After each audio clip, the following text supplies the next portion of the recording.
kanila ko pa pala siya pinagmamaltan. At sa mga sandali na iyon ay masarap sa pakiramdam. Hindi tao ang laman ng mga kundong pagnanasa.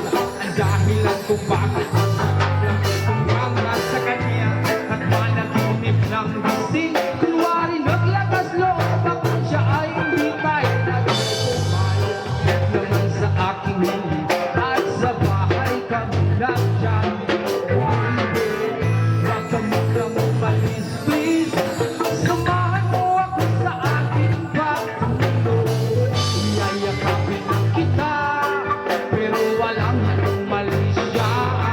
Baby, huwag ka munang umalis, please. Relax ka lang, masindihan mo na ang pagkagana. Isyashit ka naman kita, pero walang umalis siya. Baby, huwag ka munang umalis, please. Hintayin na lang natin na magumawa. Yung pagluluto kita ng masarap na almusal, para bang tayo lang ay pagkukala. Kaya sunod lang, sunod lang, sunod lang. Sinusunod ko siya, pero walang halong mali siya. Gusto ko lang malaman kung saan siya nakatira. Ito pinakatin, pero bakalan na